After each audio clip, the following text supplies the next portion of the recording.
अगर आप निफ्टी 50 को देखें तो इसमें लगभग 13 सेक्टर्स हैं। सबसे ज़्यादा वेटेज फाइनेंशियल सर्विसेज का है, ये लगभग 33% है। उसके बाद आईटी है लगभग 13%। तीसरा एनर्जी है, एनर्जी लगभग 12.6 से 12.7% है। अच्छी बात यह है कि कंपोजिशन, जैसा कि आपने कहा, निफ्टी 50 1995 से है, तो इंडेक्स का सेक्टर कंपोजिशन भी विकसित होता रहा है। जब हमने 1995 में इंडेक्स लॉन्च किया तब फाइनेंशियल सर्विसेज का वेटेज सिर्फ 20% था, और अगर देखें तो एफएमसीजी का बहुत ज़्यादा वेट था।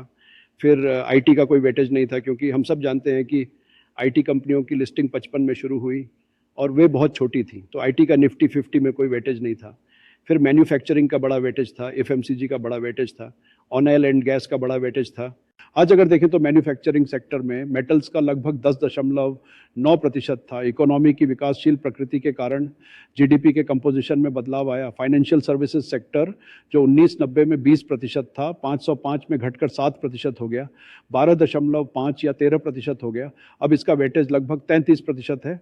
आईटी सेक्टर, जिसका 1995 में 0 वेटेज था क्योंकि सेक्टर बहुत छोटा था, 2005 में लगभग 20% हो गया, क्योंकि उस समय आईटी कंपनियां बूम कर रही थी, तो वेटेज बढ़कर 20% हो गया, और अब वर्तमान में ये घटकर 13% हो गया है।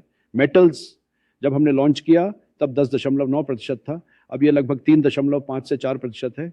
तो हम जो कहना चाह रहे हैं कि जैसे जैसे इकोनॉमी विकसित होती है, जैसे जैसे जीडीपी में योगदान करने वाले सेक्टर्स बदलते हैं, मार्केट कैप बदलता है, इंडेक्स का कंपोजिशन भी बदलता है।